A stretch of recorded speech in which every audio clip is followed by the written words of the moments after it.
Bien, y vamos a pasar a otro tema. Ponga mucha atención, porque en la región de Valparaíso se mantiene una baja cobertura en la vacunación, que por ejemplo, respecto a la influenza, solo representa un 71,7%. La mayor preocupación se concentra en los adultos mayores y en los niños de entre 6 y 5 años, los grupos que presentan los menores niveles de inmunización y que son precisamente además los más vulnerables frente a las enfermedades respiratorias que son más frecuentes durante la temporada de invierno.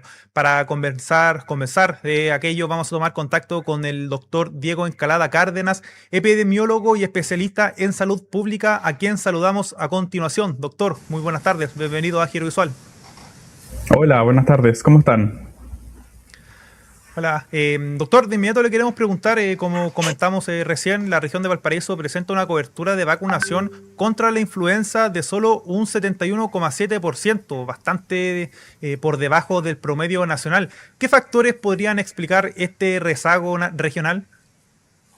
Sí, bueno, muchas gracias por tu pregunta. Efectivamente, la cobertura de la vacuna contra la influenza está bajo los niveles que nos gustaría tener y en ese sentido creo que hay varios factores que van conjugando esta baja cobertura.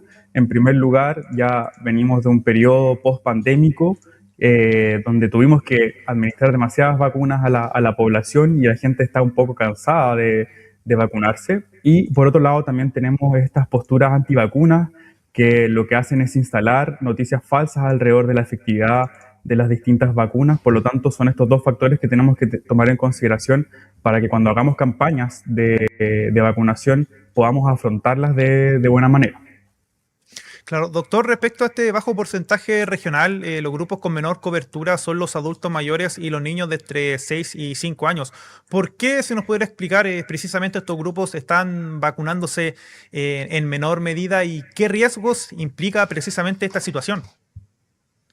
Sí, bueno, efectivamente estos son los dos grupos que tenemos las coberturas más bajas, sobre todo en el territorio que afecta al Servicio de Salud Ñalmar Quillota Petorca, eh, precisamente por probablemente barreras de acceso. Sabemos que tenemos que salir más a vacunar y eso es algo que estamos trabajando como servicio de salud para tener más puntos fuera de los centros de atención primaria, fuera de los hospitales, pensando también en acercar la vacunación. Y también el grupo que no se menciona mucho son las mujeres embarazadas, que también tenemos un porcentaje de cobertura bastante bajo en las embarazadas. Y esto es primordial porque los niños que son muy pequeñitos tienen más riesgo de hacer enfermedades mucho más graves.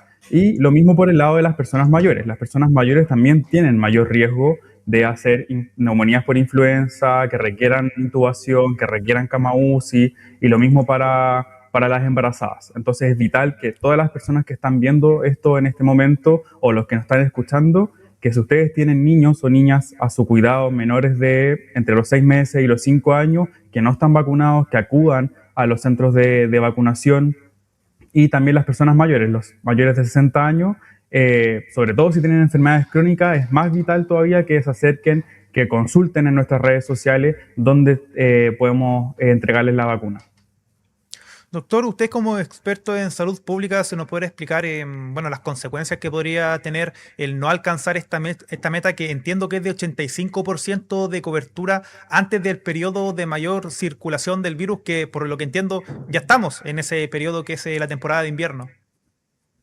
Sí, bueno, efectivamente el porcentaje de cobertura lo que nos permite hacer es que cuando estamos más vacunados tenemos menos probabilidad de transmitir el virus entre personas. Por lo tanto, si tenemos poca cantidad de personas vacunadas, tenemos más posibilidad de transmitir el virus a las personas que precisamente no se pueden vacunar porque tienen indicaciones médicas para no vacunarse.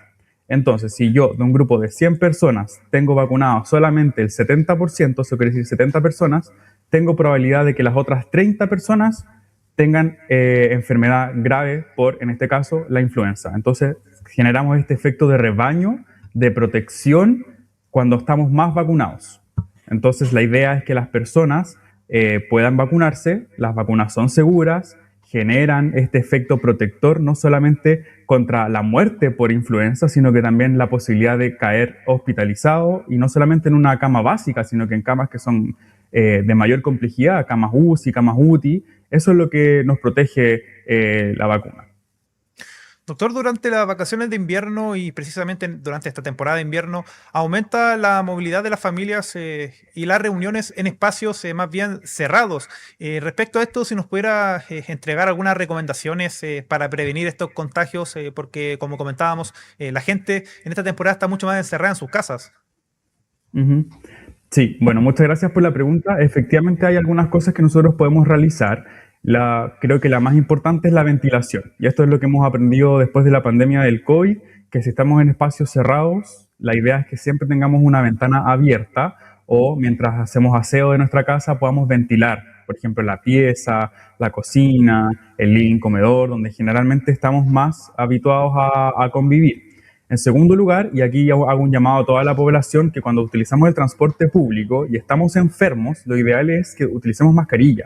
No solamente porque hay mucha gente que no está acostumbrada a taparse la boca para toser o para estornudar, por lo tanto, al toser y estornudar lo que hacemos es esparcir el virus con más fuerza y eso hace que llegue a más personas. Por lo tanto, mi recomendación también es que si estamos enfermos y tenemos que acudir de todas formas al trabajo, que utilicemos mascarilla en el transporte público, en nuestros lugares de trabajo.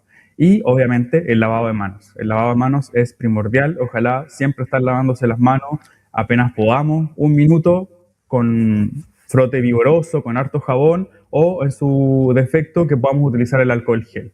Lavarse las manos, ventilar y utilizar las mascarillas cuando tenemos que movernos en el transporte público. Eso creo que nos ayudaría un montón a disminuir la transmisión de los virus.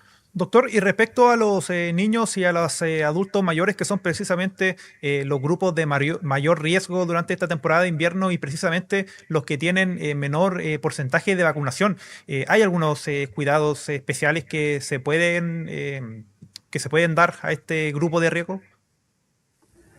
Sí, como cuidados específicos, si es que la persona está enferma, es importante reconocer los signos de alarma o lo que nosotros denominamos banderas rojas. Por ejemplo, cuando tenemos fiebre muy alta, ya estoy hablando sobre los 39 grados, sobre los 40 grados, y que además esa fiebre no cede al uso de medicamentos, ahí debemos acudir a un servicio de urgencia. Lo mismo, cuando vemos signos de deshidratación, que generalmente los niños pequeños y las personas mayores tienden a deshidratarse un poco más, eso quiere decir que vemos que la piel está un poco seca, que tenemos la lengua seca, los labios secos, también deberíamos acudir a un servicio de urgencia. Y en tercer lugar es el tema de la frecuencia respiratoria. Si vemos que tenemos una frecuencia respiratoria que está muy alta, sobre 20 por minuto, eso ya es un signo de alarma. ¿Cómo podemos reconocerlo? En los niños chicos se nos ponen los labios morados o las manitos moradas. Eso es un signo de que nos falta oxígeno. Y podemos ver también hundimiento en las costillas. Si se hunden las costillas es porque el niño o la niña o la persona mayor ya está utilizando musculatura accesoria para poder respirar. Por lo tanto, eso es un signo de gravedad. Y ya, si es muy grave, muchas veces podemos ver la respiración forzada que se ve en esta parte de acá o en esta parte de las clavículas que se hunde. Eso también es un signo de insuficiencia respiratoria que es grave. Por lo tanto, si tenemos fiebre muy alta que no ceda al uso de medicamentos, que tenemos signos de poca oxigenación a nivel central, que tenemos los labios morados o los dedos de las manitos o de los pies morados, también acudir al servicio de urgencia. Y por último, el tema del uso de las costillas cuando estamos respirando o de los músculos accesorios del cuello. Eso también son signos de gravedad y con eso deberíamos consultar en los SAPU, en los SAR o ya de frente en las urgencias hospitalarias.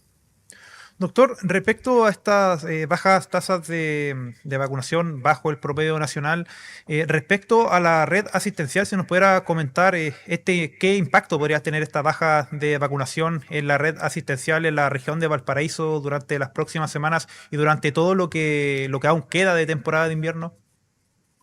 Sí, muchas gracias. Esa es una pregunta muy importante porque muchas veces pensamos que nuestros efectos individuales no tienen efectos en el resto y efectivamente si nosotros no nos vacunamos, vamos a finalmente cuando generemos esta enfermedad, vamos a necesitar una cama. Y solo para comentarte, el día de ayer hubo 2.672 atenciones en urgencias, casi 3.000 atenciones en urgencias, de las cuales 750 fueron por causa respiratoria. Eso es casi el 30%.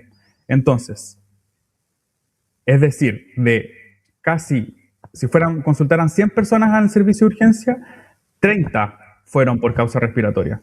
Si esas personas estuvieran vacunadas, esas 30 atenciones de urgencia hubiesen sido evitables. Y lo mismo, la semana pasada tuvimos 660 hospitalizaciones en el Servicio de Salud Viña del Mar Quillota Petorca y 84 fueron por causa respiratoria. Eso quiere decir que hay 84 personas que están utilizando una cama en el Hospital Frique, en el Biprovincial de Quillota, en el Hospital de la Ligua, en el Hospital de la Calera, en cualquiera de nuestros hospitales, por causa respiratoria. Si estas personas estuvieran vacunadas, podríamos haber liberado 84 camas, que finalmente esas camas se podrían utilizar, como por ejemplo, operar una cirugía de cadera, a la señora que tiene cataratas, y así, suma y sigue. Doctor, ya para ir finalizando este contacto, que usted comentaba anteriormente, los últimos años, sobre todo por la pandemia, han surgido muchos cuestionamientos a las vacunas, a la vacuna del COVID, por ejemplo, de la influenza, por grupos precisamente antivacunas. Respecto a esta como ola de desinformación respecto a la salud de las personas, si usted pudiera entregarle otro mensaje a la gente que nos está viendo a esta hora, un llamado quizás a asistir precisamente a los centros de salud para recibir su vacuna, si nos pudiera entregar un mensaje, por favor. Sí, bueno, comentarle a toda la gente que las vacunas son seguras. Hay muchos estudios que avalan a todas las vacunas que entrega el Ministerio de Salud, tanto las vacunas programáticas que se le ponen a nuestros niños y niñas o a adultos mayores, como las vacunas que son de campaña, en este caso la campaña de invierno. Las vacunas lo que hacen es, igual que en nuestros computadores, que tenemos que actualizar el antivirus cada cierto tiempo, esto es lo mismo. La vacuna es un antivirus que nos permite fortalecer nuestro sistema inmune, que nos permite mantenernos sanos, evitar la hospitalización por enfermedad grave, evitar la muerte por influenza, en este caso específicamente la campaña de invierno. Por lo tanto, mi llamado es que la gente confíe en la información que le entrega los profesionales de la salud en los centros de atención primaria, en los hospitales, en las actividades comunitarias.